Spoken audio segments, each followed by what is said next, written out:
Hello, today I will be reading another story from Animal Folktales of Britain and Ireland, and this one is called Redstart Brings Fire. Long ago, it was not an everyday occurrence for people to see birds. These lived mostly in Tir the other world, the land of eternal youth. The gods used them as messengers, sending them to our world from time to time as omens of joy and hope. Those who had died passed over to the other world, to Tir and could choose eternal youth in exchange for losing all their memories. There were some, however, who did not choose to forget everything about their former lives. These remained beneath Tir where fires had been lit for them. There they told stories of past times, and no matter how often the tales of the heroes were told, they were always new for those who listened. Sometimes the gods themselves came and sat with the departed around the fires, telling stories from before our world began and stories of what was yet to come. When Angus Og, god of love and youth, joined them, the birds that flew around his head sang until their hearts were young again. One of these was Redstart, a small dark bird barely noticeable amongst all the others with their colorful plumage. How she loved to hear these stories, how she relished the comfort of the fire, and when she returned from Earth, where she had been singing the gods' message of joy, she noticed that the old people especially liked to draw close to its warmth, and thought how those on Earth would also like to be able to enjoy having fires. Redstart asked the gods if she could take fire to them, and their leader finally said, "You may take fire with you to Earth as long as you only give it to one who is unselfish, kind, and good." A brand of perpetual fire was placed in her tail, and Redstart departed with her precious burden.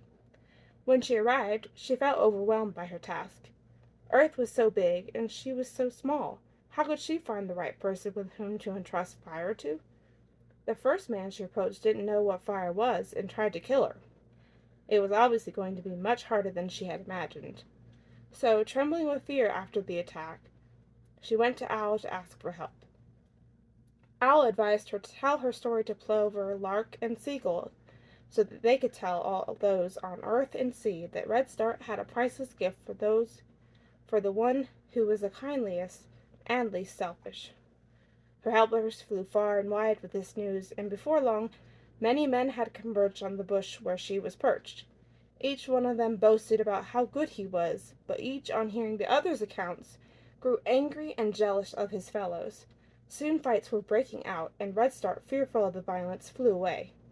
By now she was so weak that she couldn't go far, and fluttered down to the ground outside a cottage, where she lay helpless. A little girl came out, picked up the exhausted bird, and brought it inside to show her mother. The woman was nursing her youngest, and told the girl what to do to make the bird comfortable, promising to feed it by and by. Redstart was grateful for this kindness. She wished that she might be given the fire, but how could her deeds compare with those great and heroic ones that she had heard around the fires of Tir Nevertheless, she asked if she was good and unselfish. The woman laughed. "Good and unselfish? Me? I wish I had the time to be good and unselfish.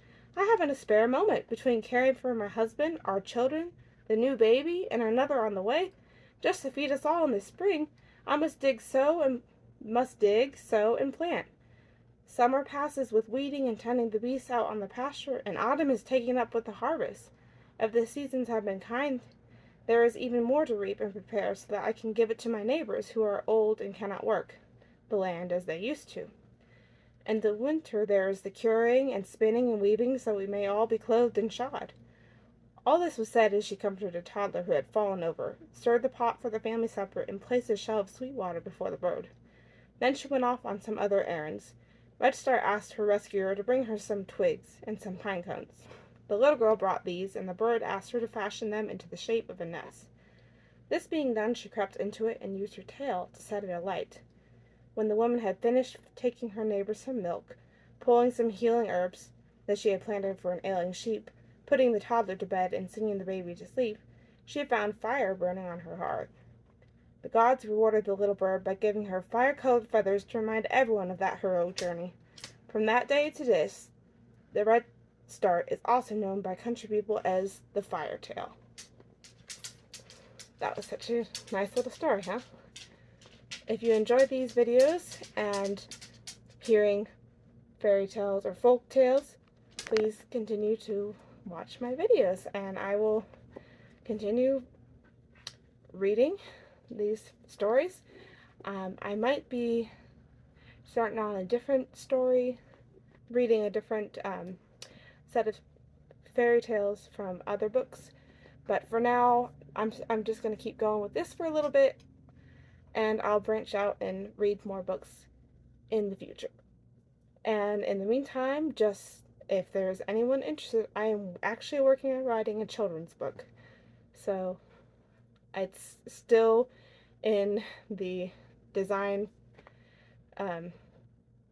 stages right now. So I'm still drawing and designing the backgrounds and the characters. So it's going to be probably another month or two before I even finish it. But it's written. My book is written. I just don't have the artwork done. And I will definitely share the link to the website to whichever website or place I'll have the book listed, and you can see if you like it or not. Just get the word out there. That would be very helpful. I am still working on this book, and it's going to be my first book, and I really hope it takes off. You guys have a great week, and I will just end this video here.